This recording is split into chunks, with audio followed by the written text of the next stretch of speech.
Você já se perguntou qual é a razão da nossa existência?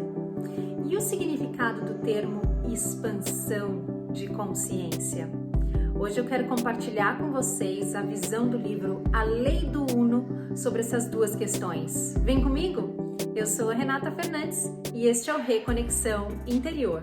O livro A Lei do Uno explica que o todo pode ser percebido através de 7 diferentes densidades, assim como os 7 principais chakras do corpo humano, e que a transição entre uma densidade e outra faz parte do nosso retorno à nossa fonte.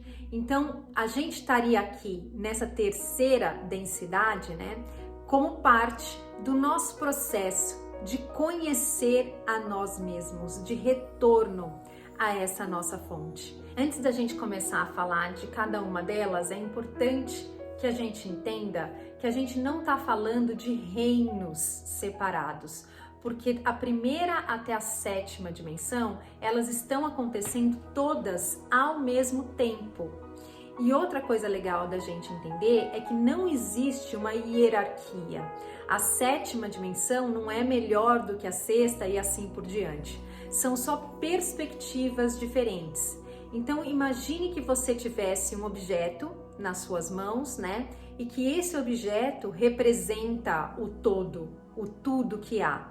E cada vez que você vira esse objeto na sua mão, você tem um outro ponto de vista. Então é uma nova perspectiva, E dependendo de que lugar você olha, você vai ter uma perspectiva mais ampla ou você vai ter uma perspectiva mais limitada. Por que que a nossa perspectiva ela vai ser mais ampla ou mais limitada?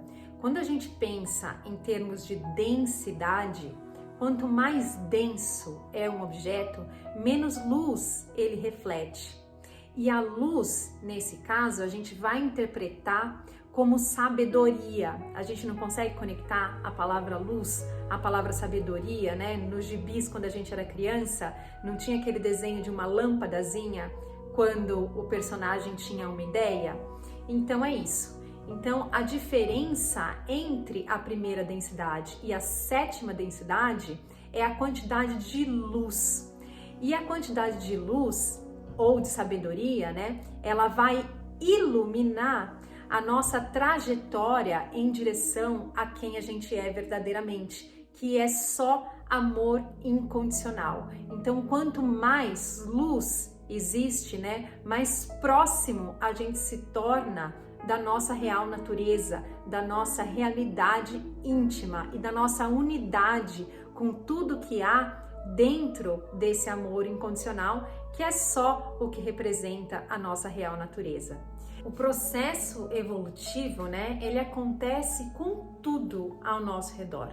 É só a gente olhar para a nossa história. Mas o que a gente não percebe quando a gente olha para a nossa história é que a nossa evolução, inclusive como seres humanos, ela é uma consequência da evolução dessa consciência. Lembra, é o nosso mundo interno que cria o nosso mundo externo. Então, a consciência, quando ela se manifestou, quando ela saiu do não manifesto para o manifesto, ela veio para a primeira densidade. Essa primeira densidade, ela é representada aqui na Terra pelos 5 principais elementos, Então, o fogo, o ar, a terra, a água e o espaço. E aí, passado um tempo, essa consciência começou a entender que poderia existir movimento e luz. Então, todos esses elementos, se transformaram aí no magma, na formação dos oceanos, até o surgimento das primeiras organelas. Essas primeiras organelas representam o início da 2ª dimensão. Então, tudo o que nos rodeia, que tem movimento autônomo, dentro do reino animal e do reino vegetal, representa a 2ª densidade. E olha só que interessante, os nossos animais de estimação, eles são seres do final da 2ª densidade, apresentam a evolução mais alta dentro da 2ª densidade. porque nesse processo de estar junto da gente, né, de receber cuidado, de receber carinho, de receber atenção, a consciência deles começa a despertar para a transformação em seres de terceira densidade. Os seres de terceira densidade somos nós. O que acontece? Qual é a grande diferença entre a segunda e a terceira? Na segunda densidade, a gente vai encontrar a consciência, né? São seres conscientes. Mas na terceira densidade, nós vamos encontrar seres que são autoconscientes. A gente sabe da nossa existência. Eu sei que eu existo. É como se aquela awareness tivesse se voltado para si mesmo, para se observar. A gente consegue ter aí o nascimento do observador e do observado. Mas nesse nosso processo evolutivo, né, quando nasce essa autoconsciência, a gente se identificou com o observado, com os nossos sentimentos, com as nossas emoções, com o nosso corpo e esqueceu o que tinha ali por trás, que era o observador, que era a consciência. Uma consequência prática dessa autoconsciência, da gente saber que existe, é o nosso livre-arbítrio, é o nosso poder de escolha. É por isso que o livro também chama a terceira densidade como a densidade da escolha, né? Mas não aquelas escolhas banais que a gente faz no nosso dia a dia, se eu gosto de rosa ou de azul, se eu prefiro doce ou salgado, mas a escolha de evoluir. E para que a gente possa evoluir, a gente vai ter que escolher entre dois caminhos: o caminho da polarização positiva ou o caminho da polarização negativa. E aqui a gente não deve julgar nenhuma dessas escolhas, né, ou nenhum desses caminhos como algo positivo e negativo, porque a polarização, ela é só um produto, é um resultado da terceira densidade. Uma vez que a gente se torna autoconsciente, a gente se divide. E essa divisão causa essa polarização e tudo o que a gente experiencia aqui na terceira densidade, né? Tudo faz parte de um plano muito perfeito. Então, como é que a gente faz se a gente escolhe o caminho da polarização positiva, né? Como é que a gente faz para crescer e evoluir nesse caminho para sair da terceira para a quarta dimensão? No caminho da polarização positiva, a gente vai focar no servir ao outro, né? No serviço aos outros. E o que significa isso? Significa que você já não vai fazer mais nada por você mesmo, né? Que você vai colocar suas necessidades de lado para servir aos outros? Não. O caminho do servir aos outros, ele nasce do reconhecimento que, em essência, todos nós somos um. Então, quando você está servindo ao outro, na verdade, no fim das contas, você está novamente servindo a você mesmo.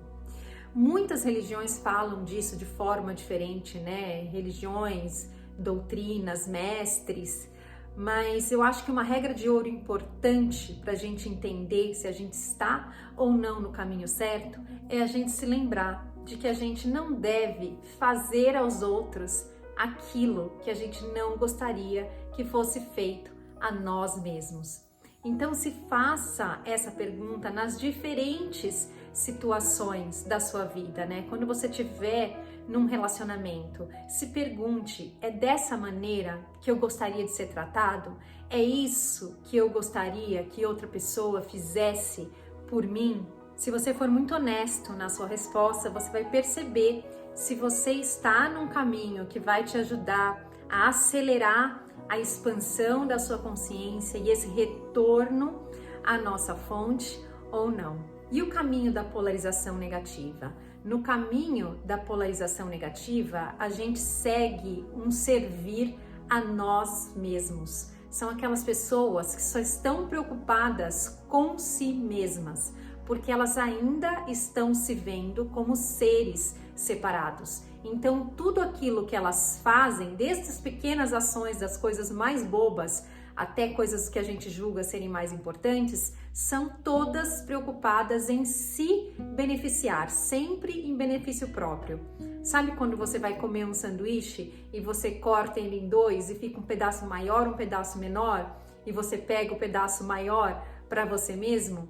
Isso é servir sempre a você mesmo, é querer sempre tirar vantagem de alguma coisa, é essa necessidade de tomar do mundo, né? Um ser que serve aos outros, ele irradia, ele dá por dar. E o oposto é verdadeiro. Um ser que está preocupado em servir a si mesmo, ele tem sempre essa necessidade de tomar para si, né? Para aumentar o seu poder ou a sensação de poder. E é interessante que o livro A Lei do Uno chama esse caminho da polarização negativa como o caminho que não é, the path that is not. Por quê? Porque independente dessa consciência escolher esse caminho, né? Ele é um caminho que ele não vai levar a esse conhecer do todo, a esse retorno da nossa fonte. Por isso que é o caminho que não é, porque em algum momento essa consciência vai ter que mudar de ideia se ela quiser esse retorno à fonte, né? Experimentar esse retorno à fonte, que é o que todos nós queremos em essência, ela vai ter que mudar de ideia. E é interessante porque quando a gente traça um paralelo com o livro Um Curso em Milagres, ele fala a mesma coisa. Ele fala que só o que pode ser real é o amor. Todo o resto não existe, todo o resto é uma criação da nossa mente. Só aquilo que é real pode existir.